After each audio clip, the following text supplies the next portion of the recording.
चीजें रेलिवेंट होनी चाहिए। अगर आप चाह रहे हैं ना कि आप प्रोडक्ट के पर भी काम करें और आप सर्विसेज पर भी काम करें, आप अपनी प्रोडक्ट को भी प्रमोट करें और अपनी सर्विसेज को जो स्किल्स हैं आप उनको भी प्रमोट करें, तो ये चीज़ आपके लिए मुश्किल हो जाएगी। आपको एक फाइनल डिसीजन लेना होता है, ठीक है, कि आपको एक अपने लिए खुद डिसीजन बनाना है कि आपने प्रोडक्टिव साइड पर जाना है या सर्विसेज वाली साइड पर जाना है।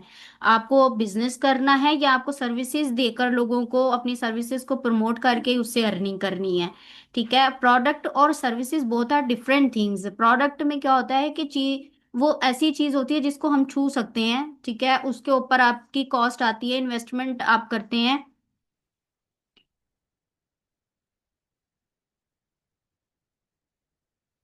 अच्छा, तो ये थर्ड पार्टिसिपेंट कौन आ गया? अशरफ अरसलान ही है। अरसलान का जो बेसिकली सर नेम जो है वो अशरफ है। अच्छा जी। तो इसमें ना डिसीजन लेना पड़ता है पहले कि भाई आपको क्या काम करना है। कि अगर आप दोनों चीजों को पैरेलल लेकर चलोगे ना तो आपके लिए मुश्किल हो जाएगी। आपको अगर ब्रांड बनाना है तो सिर्फ ब्रांड पर काम करें, फिर आप अगर आपके पास अगर कोई एक्स्ट्रा स्किल्स हैं तो उसको आप पार्ट टाइम रखें, आप अपने उस ब्रांड के साथ उसको आपस में कंफ्लिक्ट ना करें उनको। ठीक है। तो सर्विसेज वाला काम और प्रोडक्टिव वाला काम तब वहां पर ज्यादा सूट करता है जहां पर इलेक्ट्रॉनिक की प्रोडक्ट्स होती हैं। जैसा कि एक मोबाइल है, मोबाइल की प्रोडक्ट ऐसी है कि आप अगर मोबाइल खरीदते हैं, अगर जिससे आपने मोबाइल खरीदा है वही बंदा अगर आपको रिपेयरिंग की सर्विसेज भी दे रहा है तो फिर सोने पे सुहागा हो जाता है। एक क्लाइंट के लिए भी ये एक चीज जो होती है बहुत रिलायबल होती, सूटेबल होती है कि भी चलो इससे मैंने फोन बाय किया है, अगर कल को कोई खराबी होती है तो मैं इसके पास ही लेकर आ जाऊंगा। ये सही कर देगा। हो सकता है कि वो 1 ईयर की 2 ईयर की वारंटी में है। तो 1 ईयर 2 ईयर की वारंटी में जो सर्विस होती है वो जिस कंपनी का, ये जिस ब्रांड का आप फोन खरीद रहे होते हैं वो कंपनी ही वो सर्विसेज प्रोवाइड कर रही होती है। ठीक है, एक इस तरह से चीज होती है। अब सर्विसेज में क्या है कि इसमें आपको ये इसमें आप अपनी स्किल्स को सेल कर रहे होते हो। ये प्रॉपर तरीके से, फुली तरीके से आपकी स्किल्स पर डिपेंड करता है। ठीक है, आप अगर एक डिजिटल मार्केटर हैं तो इसका मतलब ये है कि आपके हाथ में स्किल है। अगर आप वेब डिजाइनर है तो इसका मतलब है आपके पास स्किल्स हैं। अगर आप एक टीचर है तो इसका मतलब है कि आपके पास स्किल्स हैं, आप अच्छा टीच कर सकते हैं। तो ये सारी चीजें स्किल्स में आती हैं, ठीक है, जो कि टचेबल नहीं, इनको टच नहीं किया जा सकता, ना ही इनको कहीं पर सेव किया जाता है। इसका रिजल्ट हमें तब मिलता है जब हम सर्विसेज प्रोवाइड कर देते हैं, तब फिर हमें जाकर उसका रिजल्ट मिलता है अर्निंग की सूरत में। कि पहले हमें सर्विसेज देनी है, सर्विसेज हमारी मुकम्मल होंगी, हमारा प्रोजेक्ट मुकम्मल होगा, तो देन फिर हमारे पास अर्निंग आएगी। प्रोडक्ट क्या होता है कि प्रोडक्ट में हमने प्रोडक्ट बेचा और फौरन हमारे पास इंस्टेंटली उसकी रकम हमारे पास आ गई। ठीक है, प्रोडक्ट सेलिंग में और सर्विसेज सेलिंग में ये एक मेन डिफरेंस है। कि आप प्लेटफॉर्म की अगर बात करें कि मुझे प्रोडक्ट भी सेल करना है और सर्विसेज भी अपनी देनी है तो फिर इनको आपस में कॉन्फ्लिक्ट ना करें। अगर आपको अपनी प्रोडक्ट के साथ सर्विसेज सेल करनी तो दोनों चीजें आपस में रेलिवेंट होनी चाहिए।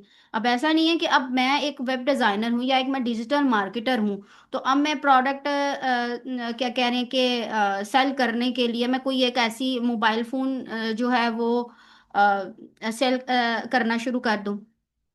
हाँ, ये चीज मेरे लिए सूटेबल है कि अगर मैं वेब डिजाइनर हूँ, डेवलपर हूँ, मैं डिजिटल मार्केटर भी हूँ, मैं अपनी एक वेबसाइट बनाकर उस पर प्रोडक्ट रख के वो सेल कर सकती हूँ। डिजिटल मार्केटिंग भी मैं खुद कर रही हूँ, वेबसाइट बनाने वाली भी मैं खुद हूँ, ठीक है, उसको मैं प्रमोट करने वाली भी खुद हूँ। तो मेरी कॉस्ट बच रही है, मेरी इसमें इन्वेस्टमेंट बच रही है। लेकिन जो मेरी टाइम कॉस्ट है ना इस पर भी चार्ज होगी, मैं अपनी टाइम कॉस्ट को इसमें इंक्लूड करूंगी। ठीक है, ये मेरे लिए बेनिफिट इसमें ये है कि डिजिटल मार्केटर भी मैं खुद हूँ, वेबसाइट बनाने वाली, वेबसाइट डेवलप करने वाली भी मैं खुद हूँ, और प्रोडक्ट मुझे मैं बाय कर रही हूँ और अपनी वेबसाइट पर रख कर उनको ऑनलाइन सेल कर रही हूँ। तो ये एक इसका अच्छा रिजल्ट मिल सकता है। लेकिन इसके अंदर आपकी एफर्ट्स बहुत ज़्यादा बढ़ जाती हैं। ठीक है, आपकी एफर्ट्स समझ लें बढ़ जाती हैं, आपको फिर बहुत ज़्यादा कॉस्ट भी चाहिए होती है। एक तो आपको प्रोडक्ट खरीदने के लिए, ट्रांसपोर्टेशन के लिए, फिर आपने हो सकता है कि अब ये सारे काम एक ही बंदा जो है नहीं कर सकता। हो सकता है आपको साथ अपनी कोई एक टीम बनानी पड़े, आपको कोई असिस्टेंट हायर करना पड़े। तो इस तरह से आप अकेले इन सारी चीज़ों को हैंडल कर पाएं कि आप पहले प्रोडक्ट हंटिंग करें, फिर सोर्सिंग करें, फिर उसके बाद अपनी वेबसाइट भी खुद बनाएं, फिर डिजिटल मार्केटिंग भी आप खुद करें, वन मैन आर्मी की तरह आप काम करें, तो ये चीज़ आपके लिए मुश्किल हो जाएगी। अब जो प्रोडक्ट आपने सेल करना है उसके लिए आपके पास प्रॉपर एक नॉलेज भी होनी चाहिए। ठीक है। अब अगर अरूसा जो है ये सर्विसेज दे रही हैं टीचिंग की, ये टीच कर रही हैं, ठीक है, अब टीचिंग के साथ अगर ये चाह रही हैं कि जिस प्लेटफॉर्म पर ये अपनी ऐड चला रही हैं या वेबसाइट पर अपनी ये ऐड अपनी वेबसाइट पर अपनी सर्विसेज को प्रमोट कर रही हैं, दिखा रही हैं, अपनी क्लासेस का व्यू दिखा रही हैं या मार्केट कर रही हैं कि भाई मैं मेरी एक एकेडमी है, मैं उस एकेडमी में फिजिकल क्लासेस भी ले रही हूँ और मैं ऑनलाइन क्लासेस भी लेती हूँ। अब अगर अरुषा ये चाहे कि मैं इस ही वेबसाइट पर कोई प्रोडक्टिव टाइप का काम कर दूं, यहाँ पर मैं प्रोडक्ट सेल करना शुरू कर दूं, ठीक है, तो वो प्रोडक्ट वहां पर सेल कर सकती है, लेकिन उसकी जो ऑडियंस है बहुत लिमिटेड रहेगी। वो कितनी लिमिटेड रहेगी कि वो उन स्टूडेंट्स की हद तक रहेगी। या अगर अदर साइड भी, आउटसाइड भी अगर वो किसी को सेल कर सकती है तो वो वहां पर भी लिमिटेड रहेगी, वो सिर्फ स्टूडेंट्स के लिए फिक्स रहेगी। और वो रेलिवेंट होनी चाहिए। किस तरह से रेलिवेंट होनी चाहिए? क्योंकि ये टीचर है, टीच कर रही है, इसके स्टूडेंट्स हैं, तो फिर ये किस तरह की प्रोडक्ट सेल कर सकती है? ये चीज मैटर करती है ना, कि फिर बुक्स सेल कर सकती है, जो कोर्स पढ़ा रही है उनसे रिलेटेड उनके आर्टिकल सेल कर सकती है, हो सकता है स्टेशनरी का कुछ सामान जो है वो सेल कर सकती है। लेकिन अगर कोई ऐसी कैटेगरी चूज कर लेती है प्रोडक्ट सेल करने के लिए, जैसे मोबाइल रख दे उसमें, ठीक है, या मेकअप का सामान रख दे या गारमेंट्स का रख दे, तो ये बिल्कुल इररेलेवेंट चीजें हो जाएंगी। ठीक है, अगर प्रोडक्ट के साथ सर्विसेज देनी है तो दोनों चीजें आपस में रेलिवेंट होनी चाहिए। अच्छा, ये था आपका कल का सवाल। आई होप सो कि ये क्लियर हो गया होगा। तो आज हमारी मार्केटिंग की है सेकंड क्लास। तो आज की इस क्लास में जो हमने डिस्कस करना है कि कल हमने जो पढ़ा था मार्केटिंग का थोड़ा इंट्रोडक्शन था और मार्केटिंग की टाइप्स थी। ठीक है, मार्केटिंग की बहुत सारी टाइप्स हैं, ये मैं ऑलरेडी आपको स्वेयर टाइम कल भी बता चुकी हूँ। तो अभी इसके अंदर एक टाइप डिजिटल मार्केटिंग की है। Digital marketing is also a type. ठीक है, अब मार्केटिंग चाहे आप फिजिकल तरीके से मार्केटिंग करें या कोई भी मार्केटिंग की आप टाइप को अडॉप्ट कर रहे हैं या आप किसी भी टाइप मार्केटिंग में काम कर रहे हैं ना, तो कुछ चीज़ें मार्केटिंग की ओवरऑल सीखने के लिए होती हैं जिनको आप हर टाइप पर अप्लाई कर सकते हो। ठीक है, हमने ओवरऑल मार्केटिंग को सीखना है। ठीक है, तो ओवरऑल मार्केटिंग में कुछ चीज़ें ऐसी हैं कि जिनको डिस्कस करना बहुत ज़रूरी है, जिनको समझना बहुत ज़रूरी है, भले आप डिजिटल मार्केटिंग कर रहे हो या चाहे आप कोई अदर मार्केटिंग टाइप में काम कर रहे हो। तो उस चीज़ को हम डिस्कस करेंगे कि उनमें कुछ कॉमन चीज़ें हैं, वो कौन सी कॉमन चीज़ें हैं। सबसे फर्स्ट वाली जो बहुत ही इंपॉर्टेंट है वो आज हम डिस्कस करेंगे कम्युनिकेशन स्किल्स को। कम्युनिकेशन स्किल्स एक ऐसी चीज़ है, चाहे आप किसी भी मार्केटिंग की टाइप में काम करें, भले आप डिजिटल मार्केटिंग करें, अगर आप फिजिकल किसी ब्रांड ओनर से जाकर अपने प्रोडक्ट की मार्केटिंग करें, या इवन आप एक डिजिटल मार्केटर हैं और आप किसी के ब्रांड को प्रमोट करना चाहते हैं, आप चाहते हैं कि आपको कोई प्रोजेक्ट मिले, ठीक है, तो उसके लिए आपको फिजिकल हो सकता है कि कुछ मीटिंग्स अपनी रखनी पड़े। तो हो सकता है कि ब्रांड ओनर से आपको उसमें जो है वो बातचीत करनी पड़े, उनसे कम्युनिकेट होना पड़ता है। तो खैर, कोई भी मार्केटिंग की टाइप हो उसमें कम्युनिकेशन स्किल्स जो है वो सबसे ऊपर, सबसे पहले आता है। ठीक है, कि आपकी कम्युनिकेशन स्किल्स जो हैं बेस्ट होनी चाहिए।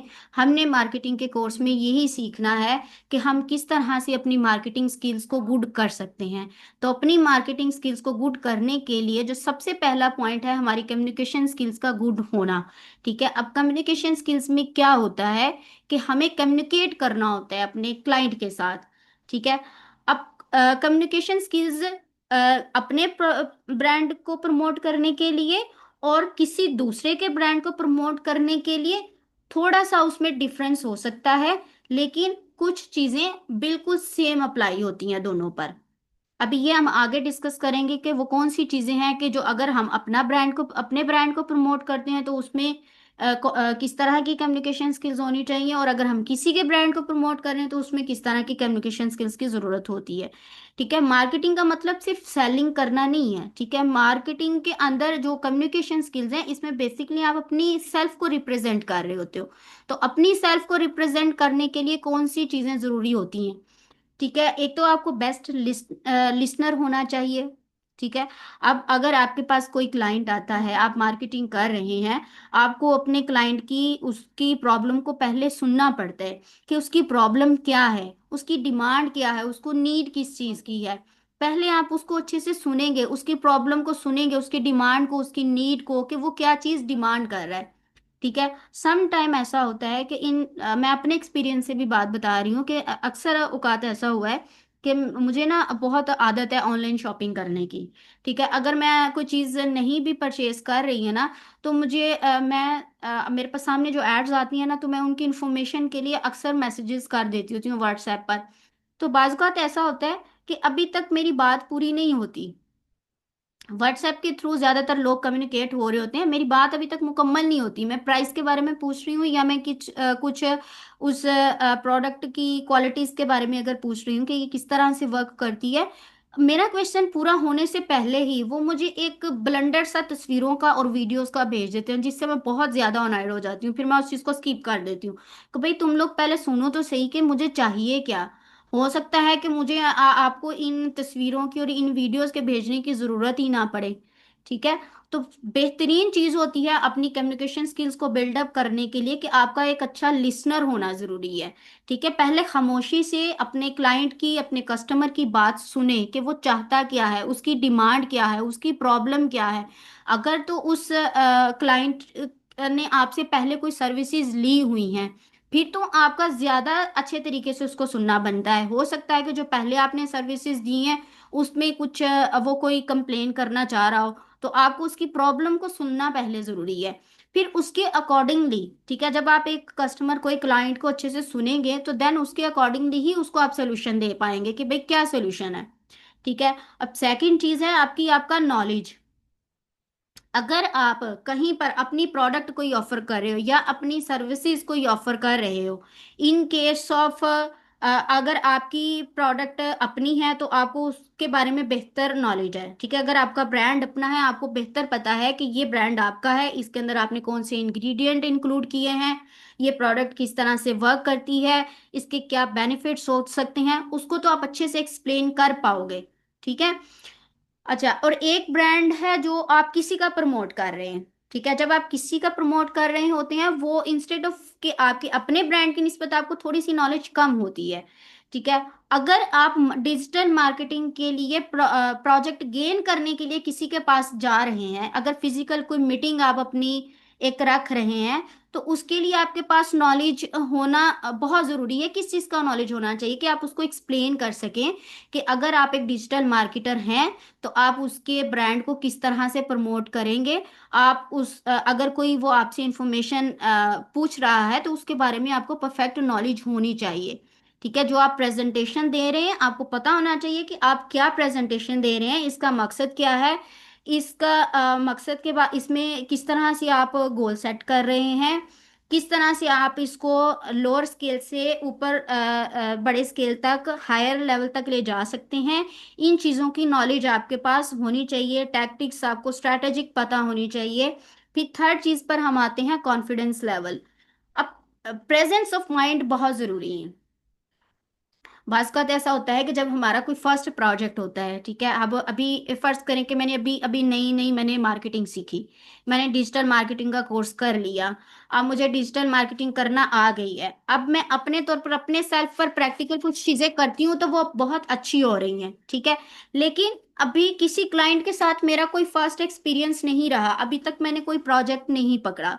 तो फर्स्ट टाइम अगर कोई प्रोजेक्ट लेने के लिए किसी कंपनी के बारे में मुझे पता चलता है कि भी फलां कंपनी को एक डिजिटल मार्केटर की ज़रूरत है, मैं उसके पास जाती हूँ। ठीक है। अब मैं फर्स्ट टाइम जा रही हूँ तो मेरे अंदर उतना कॉन्फिडेंस लेवल नहीं होगा कि मैं फर्स्ट मीटिंग में ही अभी पहले मैं किसी क्लाइंट के साथ कोई डील नहीं कर पाई, तो मेरा थोड़ा सा कॉन्फिडेंस लेवल लो होगा। लेकिन होना नहीं चाहिए। ठीक है। कॉन्फिडेंस लेवल को हायर करके जाएं। ठीक है। कभी भी ये मत सोचें कि ये आपका फर्स्ट प्रोजेक्ट है। ठीक है। अब पता नहीं मैं किस तरह से डील कर पाऊंगी या ना नहीं कर पाऊंगी। आपका जो माइंड लेवल है वो बिल्कुल प्रेजेंट लेवल पर होना चाहिए कि आपसे जो भी क्वेश्चन करे कस्टमर, कोई भी अगर ब्रांड ऑनर है, अगर किसी ब्रांड ऑनर के पास जा रहे हैं, आप एज ए डिजिटल मार्केटर का प्रोजेक्ट लेने के लिए जा रहे हैं, तो आपको एक्सप्लेन करना आना चाहिए। आप अपनी सेल्फ पर कॉन्फिडेंस रखें, आप अपनी स्किल्स पर कॉन्फिडेंस रखें, आप अपनी जो स्किल्स हैं उनको शो करवाएं। ठीक है, शो केस योर स्किल्स, अपनी स्किल्स को दिखाएं। ठीक है। और कभी भी आप जब भी कोई प्रोजेक्ट नया लेने के लिए जाते हैं, ठीक है, उसमें अपनी पर्सनालिटी डेवलपमेंट पर काम करें। पर्सनालिटी डेवलपमेंट में क्या चीजें आती हैं? पर्सनालिटी डेवलपमेंट के अंदर बेस्ट लिसनर भी होता है। ठीक है, उसमें आपकी अपनी ड्रेसिंग सेंस भी है, आपकी अपनी स्पीच पावर भी है। ये इन केस है कि जब आप फिजिकल किसी से मीटिंग में हैं। ठीक है, ये सारी चीजें फिर इंक्लूड होती हैं कि जहां पर आपकी ड्रेसिंग सेंस भी मैटर करती है, जहां पर आपकी स्पीच पावर भी मैटर करती है। लेकिन अगर आप किसी के साथ ऐसे फिजिकल मीटिंग में नहीं हैं, अगर आप किसी के पास चल कर नहीं जा रही, तो उसका थोड़ा सा सिनेरियो अलग होगा। ठीक है, in case of digital marketing, तो फिर उसमें हम उसको हम थोड़ा सा अलग तरीके से, अलग लेवल से डील करते हैं। तो इंशाल्लाह भी आगे उसके बारे में भी डिस्कस करेंगे। जी हाँ, सबसे इम्पोर्टेंट बात, जब भी आप किसी के पास, इवन चाहे आप फिजिकल मीटिंग में हैं, चाहे आप जूम मीटिंग पर हैं, चाहे आप ऑनलाइन कम्युनिकेट हुए हैं अपने किसी भी प्रोजेक्ट के लिए, चाहे आप फाइवर पे हैं, चाहे आप अपवर्क पे हैं, ठीक है, तो कभी भी don't act like a bagger. कभी भी फकीरों की तरह मिन्नतों और तरलों से प्रोजेक्ट मांगने की कभी भी कोशिश मत करो। ठीक है, हमेशा एक्ट इस लाइक ए ब्रांड। ठीक है, हमेशा एक ब्रांड की तरह अपनी पर्सनल, अपने आप को एक पर्सनल ब्रांड की तरह जो है वो पेश करें कि भाई भाई हमारे अंदर ये स्किल्स हैं, हम ये कर सकते हैं। आपका कॉन्फिडेंस लेवल जो है हायर होना चाहिए, आपको अपनी स्किल्स को दिखाना है। अब यहाँ पर सवाल ये पैदा होता है कि अगर हम न्यूली एंटर हुए हैं, अभी हम बिगनर्स हैं, ठीक है, हम अपना फर्स्ट प्रोजेक्ट गेन करने की कोशिश कर रहे हैं, तो हम अपना काम, अपनी स्किल्स कैसे दिखाएं उनको? ठीक है, उसका भी हमारे पास सोल्यूशन है। उसका क्या सोल्यूशन है कि हम अपने लिए एक पोर्टफोलियो क्रिएट कर लेते हैं। वो पोर्टफोलियो किस तरह से क्रिएट की जाती है? वो पोर्टफोलियो इस तरह से क्रिएट की जाती है कि हम अपने लिए कुछ प्रोजेक्ट बना लेते हैं। ठीक है, उसका रिजल्ट अपने पास स्टोर करके रख लेते हैं।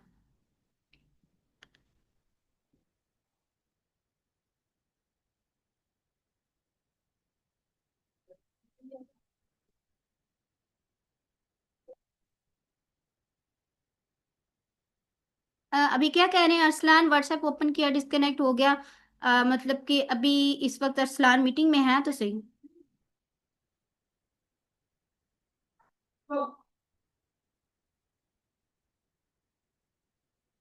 अच्छा, लेट मी ब्रेक, मैं अभी ओनली 2 मिनट में वापस आ रही हूँ।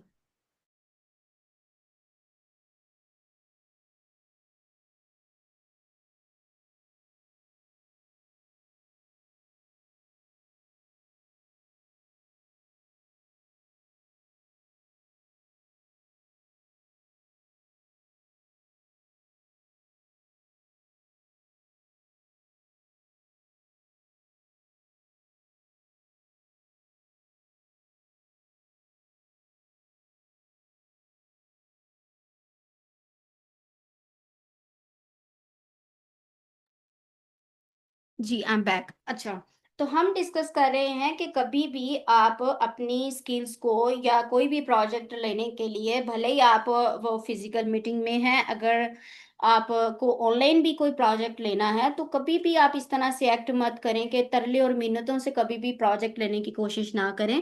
ठीक है, कि भाई हमारे पास काम कोई नहीं है, हमें काम दे दें, हम फ्री बैठे हैं, हमें अपनी प्रोफाइल अप करनी है, या हम फ्री में काम करके देने के लिए तैयार हैं ताकि हमारी पोर्टफोलियो हो जाए। तो ये बिल्कुल चीप जो है ना, एक तरीका है काम का, जिसमें कभी भी आपका जो एक पर्सनालिटी इंप्रेशन है वो नहीं बनता। ठीक है, कभी भी आपका स्टेटस जो है ना वो क्रिएट नहीं हो पाता, इसमें आप डिवैल्यू हो रहे होते हैं। बल्कि आप अपनी स्किल्स, इसका मतलब ये है कि आप अपनी स्किल्स को डिवैल्यू कर रहे हैं, आप अपने सेल्फ कॉन्फिडेंस को खराब कर रहे हैं।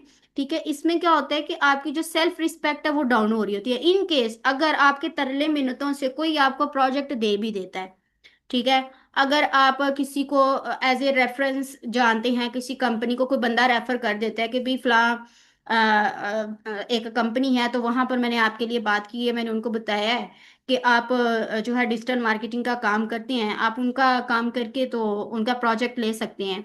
ठीक है, अब वहां पर जाकर अगर उनके आगे थोड़ी तरले मिन्नतें करोगे ना, तो वो बंदा आपको ट्रीट करेगा किस तरह से, अपने एक मुलाजिम की तरह ट्रीट करेगा। ठीक है, वो कभी भी आपको एक प्रोफेशनल की तरह ट्रीट नहीं करेगा, और ना ही वो ये समझेगा कि इसके पास बड़ी अच्छी स्किल्स हैं, भले आप बाद में जितनी मर्जी अच्छी स्किल्स उसको शो करवा दे, लेकिन वो आपको हमेशा डाउन ही फील करवाएगा। ठीक है, अपनी स्किल्स दिखाने पर बिलीव रखें और अपने आइडियाज को एक्सप्लेन करें। ठीक है, अपना ट्रस्ट गेन करें। ट्रस्ट गेन करने के लिए आपको अपनी स्किल्स दिखानी पड़ती हैं, अपना कॉन्फिडेंस दिखाना पड़ता है। आपको अपने एक अपनी स्किल्स को एक वैल्यू जो है वो क्रिएट करनी पड़ती है, अपनी स्किल्स को इवेल्युएट करें। ठीक है, ना कि आप किसी के तरले मिन्नतों से प्रोजेक्ट लें और अपनी सेल्फ कॉन्फिडेंस को लेवल लेवल को लो करें, और अपनी जो स्किल्स है उनको डिवैल्यू करें। ठीक है, मैंने आज तक कभी भी किसी से तरले मिन्नतों से काम नहीं लिया। ठीक है, हमेशा से यही मेरी जो अपनी टैक्स स्ट्रैटेजी रही है वो यही रही है कि आप के पास स्किल्स हैं, ठीक है, और मेरे कुछ प्रोजेक्ट बने हुए हैं।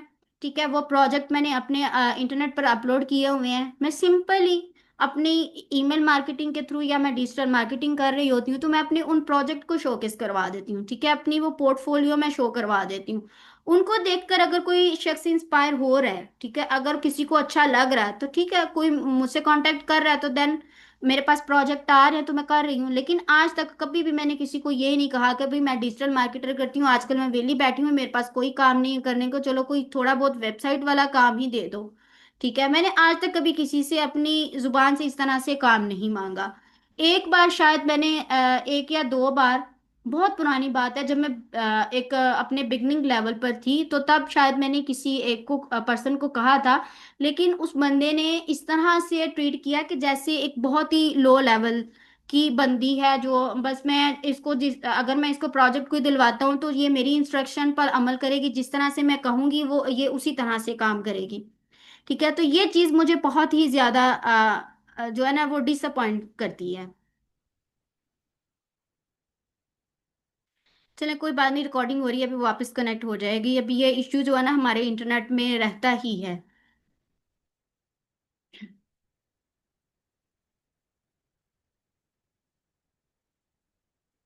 अच्छा जी, अभी हम यहाँ पर बात करेंगे सिचुएशंस की, अपना लेवल की बात करेंगे कि अगर हम अपने ब्रांड को प्रमोट कर रहे हैं, ठीक है, तो उसके लिए हमारी कम्युनिकेशन स्किल्स किस तरह से होनी चाहिए, और अगर हम किसी दूसरे के ब्रांड को कर रहे हैं तो उसके लिए हमारी कम्युनिकेशन स्किल्स किस तरह से होनी चाहिए। ठीक है, अगर हम किसी देखें, ये एक रिवर्स रिलेशनशिप है।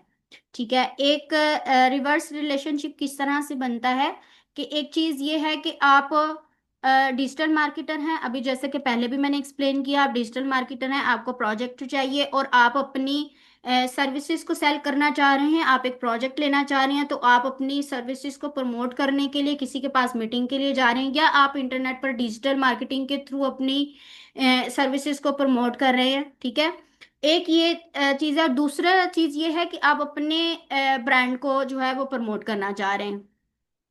ठीक है, तो अब दोनों चीज़ों में थोड़ा सा आपस में कनेक्टिविटी भी है। ठीक है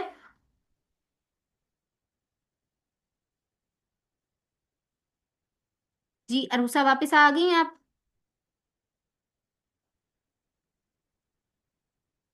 हाँ जी।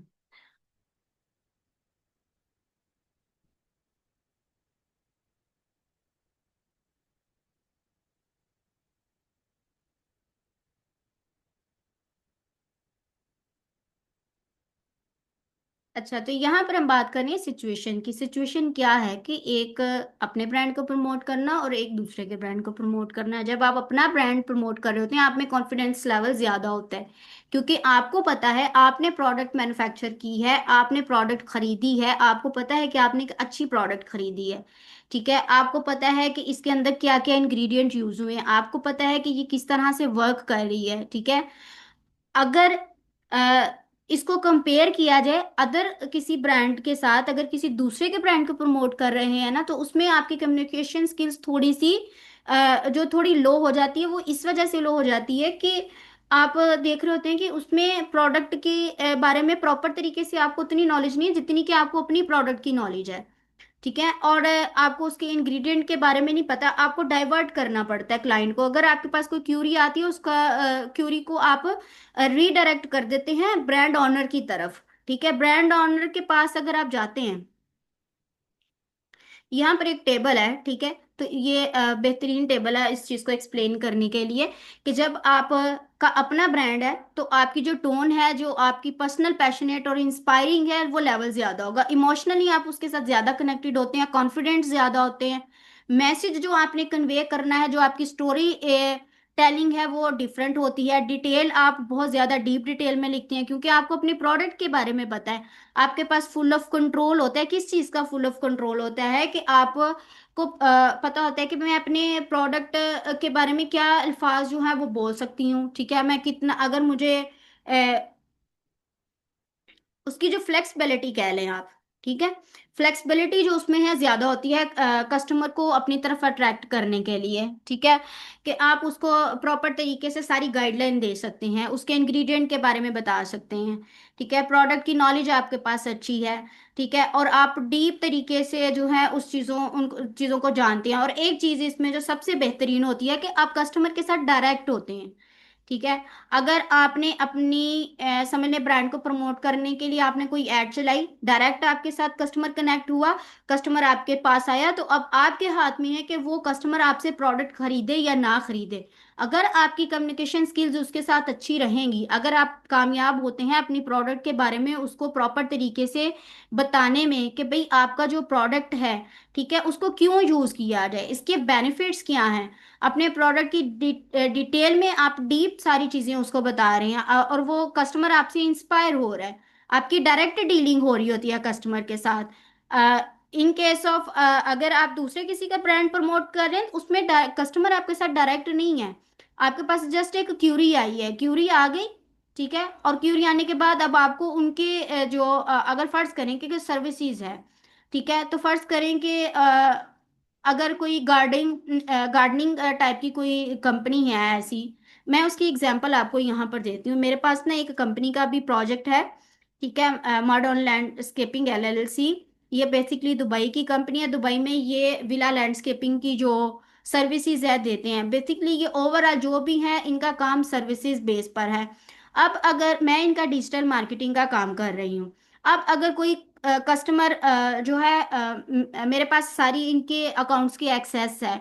अगर कोई कस्टमर क्यूरी भेजता है, कोई इन्फॉर्मेशन लेना चाहता है कि जी मुझे बताएं, मुझे पेरगोला या गैजीबो, मुझे ये चीज़ बनवानी है या एक पूल कंस्ट्रक्शन करवानी है, तो मैं उनको एक्सप्लेन नहीं कर पाऊंगी, मैं नहीं ही असिस्ट कर पाऊंगी। क्यों? क्योंकि मुझे पता ही नहीं है कि भाई अगर ये इस तरह से एक पेरगोला या एक गैजीबो या एक पूल कंस्ट्रक्शन का काम हो रहा है, उस पर कितनी लागत आएगी, वो किस तरह से उसको कोट करेंगे, मैं इन चीजों को नहीं जानती। फिर मुझे क्या करना पड़ेगा? रीडायरेक्ट करना पड़ेगा किसकी तरफ? ऑनर की तरफ। ठीक है, तो ये एक मेन कॉन्सेप्ट है, एक मेन चीज है कि आपको अपने ब्रांड को या अपनी सर्विसेज को प्रमोट करने के लिए और किसी दूसरे की प्रमोट करने के लिए।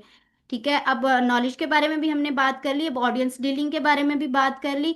ऑडियंस डीलिंग में यही चीज आती है कि यहाँ पर आप ऑडियंस को इतना अच्छे से डील नहीं कर सकते in case of other brand को प्रमोट कर रहे हैं या अदर सर्विसेज के दूसरे लोगों की सर्विसेज को प्रमोट कर रहे हैं, तो फिर आप उनसे डायरेक्टली डील नहीं कर सकते। ठीक है, उसके अंदर आपको हर चीज जो है वो ब्रांड ऑनर को बतानी पड़ेगी, या जिसकी भी कंपनी की सर्विसेज को प्रमोट कर रहे हैं उनको बताना पड़ेगा। अब आगे वो क्या करते हैं कि वो कस्टमर उनके पास आता है, उनसे प्रोडक्ट खरीदता है या नहीं खरीदता है, ये हमारी हेडिक नहीं होती। एक डिजिटल मार्केटर की हेडिक नहीं है ये, अब उस ब्रांड ऑनर की सरदर्द है। जबकि हम अपना ब्रांड अगर प्रमोट कर रहे हैं तो फिर इसमें हमारी खालिश जो कम्युनिकेशन स्किल्स है वो हमारी अपनी है कि हम किस तरह से उसके साथ क्लाइंट के साथ डील कर रहे हैं। ठीक है, इसमें जो हमारी सेल्स पिच रहती है वो बिल्कुल ऑनेस्ट रहती है कि हम उसको ज्यादा से ज्यादा कन्विंस करने की कोशिश करते हैं। तो अगर इनको वन लाइन में इसको एक्सप्लेन किया जाए कि when marketing your own brand, your communication skill should be eight their best, confident, authentic, passionate and strategic. कि हम ज्यादा अच्छी स्ट्रेटेजी को अप्लाई करने की कोशिश करते हैं, अपनी कम्युनिकेशन स्किल्स को ज्यादा बेस्ट करते हैं, कॉन्फिडेंस लेवल हमारा अप होता है, और हमें अपने प्रोडक्ट के बारे में बेहतर नॉलेज होती है और हम उसको अच्छे से एक्सप्लेन कर सकते हैं। अगर इसी चीज को दोबारा से हम एक्सप्लेन करते हैं कि जब आप मार्केटिंग किसी दूसरे ब्रांड की प्रोडक्ट को प्रमोट कर रहे हैं तो उसमें क्या होगा कि आपकी जो प्रोफेशनल टोन है वो अलग होगी, यानी कि आप प्रोफेशनल तरीके से उसको डील करेंगे। ठीक है, लिमिटेड डिटेल होंगी आपके पास, प्रॉपर आपके पास सारी डिटेल नहीं होंगी। अब सम टाइम ऐसा होता है कि कोई अपने प्रोडक्ट की मार्केटिंग करवा भी रहा है ना, या अपनी सर्विसेज की मार्केटिंग करवा भी रहा है, तो वो कुछ चीज़ों को हिडन रखते हैं। ठीक है, अब प्रॉपर तरीके से सारी फॉर्मुलेशन आपको नहीं बताते। ठीक है, अगर कोई मैन्युफैक्चरर एक ब्रांड को प्रमोट करने वाला मैन्युफैक्चरर भी वही है, तो वो आपको सारी फॉर्मुलेशन नहीं बताएगा। ठीक है, अब आपको नहीं पता, आपने उस प्रोडक्ट को टेस्ट नहीं किया, आपको नहीं पता कि इस प्रोडक्ट का रिजल्ट क्या होगा। तो वो साइड इफेक्ट भी दे सकता है, वो अच्छे इफेक्ट भी दे सकता है। अब प्रॉपर तरीके से आपको उस प्रोडक्ट की नॉलेज नहीं है, क्योंकि वो आपके प्रैक्टिकल में नहीं है, क्योंकि वो आपने बनाई नहीं है, आप किसी के ब्रांड को प्रमोट कर रहे हैं। ठीक है, तो इन चीजों के लिए यहाँ पर हमारा जो बिहेवियर है एज ए मार्केटर वो अलग होता है, कि हमें किस तरह से अपनी कम्युनिकेशन स्किल्स यहाँ पर दिखानी होती हैं। यहाँ पर हमारी कम्युनिकेशन स्किल्स का इतना काम नहीं होता कि जब आपके हमारी जो कम्युनिकेशन स्किल्स है वो उस ब्रांड ओनर्स के साथ बेस्ट होनी चाहिए। ठीक है, क्योंकि हम कस्टमर को यहाँ पर डील नहीं कर रहे। जो क्यूरीज आ रही है हम उनको तो रीडायरेक्ट करवा रहे हैं, ब्रांड ओनर को दे रहे हैं। वही देख रहा है कि उसने किस तरह से कस्टमर के साथ डील करना और प्रोडक्ट देनी है। अब वो ब्रांड ओनर आपको एज ए मार्केटर जो है वो ब्लेम भी नहीं कर सकता अगर कोई प्रोडक्ट नहीं खरीदा, क्योंकि आप उसके उसको असिस्ट नहीं कर रहे। उसको असिस्ट कर रही है ब्रांड ओनर, असिस्ट कर रहा है या उसकी टीम असिस्ट कर रही है। ठीक है, तो यहाँ पर क्या होता है कि जो हमारा एक कम्युनिकेशन लेवल है पोलाइट, तो जाहिर सी बात है होगा ही, प्रोफेशनल भी होगा, ब्रांड अप्रोप्रिएट होगा। ठीक है, और उसके जो मैसेज स्टाइल होगा वो बेनिफिट्स पर ज्यादा फोकस करेगा। ब्रांड की जो गाइडलाइन होगी वो डिफरेंट होंगी। ठीक है, और वो मैं वही गाइडलाइन उसको दे सकूंगी जो कि मुझे ब्रांड ओनर ने बताई है, या उसकी टीम ने बताई है, या जो कंपनी ने बताई है। और नॉलेज के बारे में भी हम बात कर चुके हैं। ऑडियंस का जो इंटरेक्शन है वो जाहिर सी बात है वो क्यूरीज का है, क्यूरीज हम उसकी तरफ रिडायरेक्ट कर देते हैं। तो ये थी हमारी आज की डिस्कशन, किसके लिए, कम्युनिकेशन स्किल्स की, कि हमारी किस तरह से कम्युनिकेशन होनी चाहिए अगर हम अपना ब्रांड प्रमोट कर रहे हैं या हम किसी दूसरे का ब्रांड प्रमोट कर रहे हैं। ठीक है, अगर चाहे हम अपना ब्रांड प्रमोट कर रहे हो चाहे हम किसी का ब्रांड प्रमोट कर रहे हो, कुछ बेसिक्स कम्युनिकेशन स्किल्स हैं जो हमारे पास दोनों लेवल पर होनी चाहिए। एक, हमें बेस्ट लिसनर होना ज़रूरी है, कॉन्फिडेंट लेवल होना ज़रूरी है, हमें अपनी जो स्किल्स हैं उसको शोकेस करवाना है। ठीक है, और कभी भी हमें कोई प्रोजेक्ट लेने के लिए भी एक तरले मिन्नतों वाला काम नहीं करना। ठीक है, चाहे हम फिजिकल मीटिंग में हैं चाहे हम ऑनलाइन अपनी सर्विसेज को प्रमोट कर कर प्रोजेक्ट लेना चाह रहे हैं, दोनों सूरतों में हमें अपने कॉन्फिडेंस लेवल को बिल्डअप रखना है, अपनी स्किल्स को बिल्डअप रखना है, हमें अपनी स्किल्स को दिखाना है। ठीक है,